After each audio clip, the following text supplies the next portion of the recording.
Hi everybody, welcome to Trifecta. I'm Bill Whittle, and today we'll look at part 2 of our 3-part series on the erosion of the Bill of Rights. Now, last time we looked at how our First Amendment protections are under assault. Today, we'll examine the Fourth Amendment, the less glamorous, although perhaps ultimately more protective sister in the Bill of Rights. Joining us now are Trifecta regular Steve Green, and sitting in for the vacationing Scott Ott is our great friend and colleague Tammy Bruce. Well, gang, here she is in all of her understated glory, the Fourth Amendment to the Constitution of the United States, which reads, "The right of the people to be secure in their persons, houses, papers, and effects against unreasonable searches and seizures shall not be violated, and no warrants shall issue, but upon probable cause, supported by oath or affirmation, and particularly describing the place to be searched and the persons or things to be seized."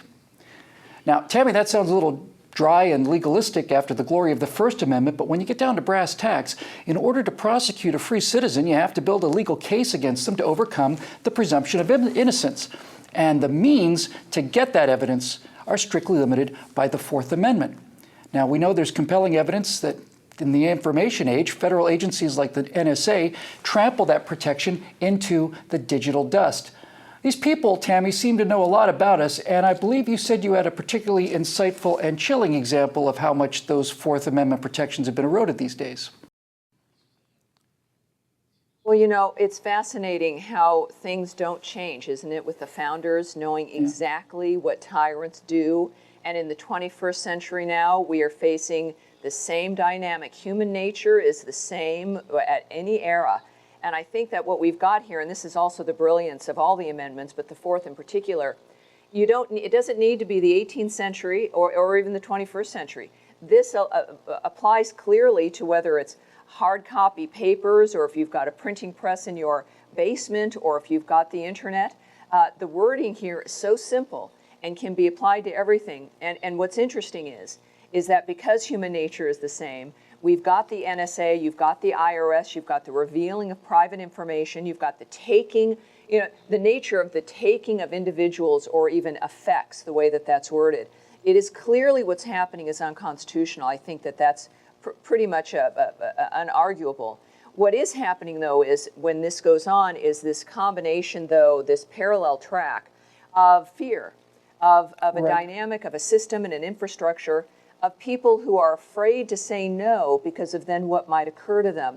You see it with the press, the seizure of AP phone calls of James Rosen at Fox and those phone calls.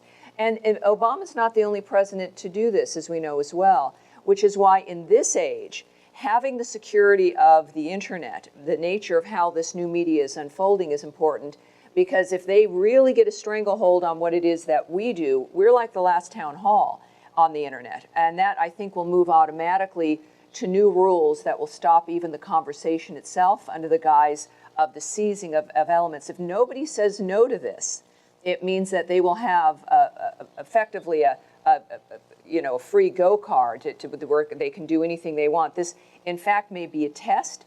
And at this point, I don't see anybody standing up enough to the NSA and to the IRS to be making a statement that tells them that they should stop. And that, my friends, is why that woman is such an exceptional talk show host. Well said, Tammy. Steve, no one suggests that our First Amendment protection of free speech does not apply to electronic media. And so when the Fourth Amendment references things like persons, houses, papers, and effects, clearly things like emails and other online communications are papers and effects. Now, the NSA admits to harvesting virtually every email and phone call made by every American citizen. That's a lot of warrants based upon probable cause supported by oath or affirmation. Don't you think, Steve? Who's doing the oathing and the affirmation here in these billions of items that are collected? You guys are treading on thin ice. Look, this is a digital transmission, folks. Ixnay on the Bring it. Yeah, if we want to talk about this, we should just give me a phone call. Well, no, that's not a good idea. Bill, shoot me an email. Ooh, gosh, no, that's no good. Tell you what, let's put together a rally of like-minded folks to. Well, no, they got that wired down too.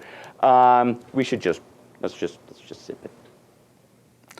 I shall hand you a rolled parchment behind the barn at midnight at the new moon. That's how we'll communicate today in Obama's America. Smoke signals. There you go. Yeah, we'll put a lamp up in a church tower someplace. You know, my friends, as we saw in the last segment on the First Amendment, we don't need to be hauled into dungeons for these liberties to be lost. There's not a thinking person among us today that doubts that the federal government has in its current possession highly private, personal papers and effects, and therefore the ability to prosecute us individually is no longer a matter of legal restraint. It's just merely choice. It's whim on the part of the government. That inhibits our actions. This whole-scale destruction of the Fourth Amendment inhibits our freedom of speech and thought, and we need to rebuild our people's confidence in their own personal security from government invasion, or else the country and the world will be lost. It's just that simple.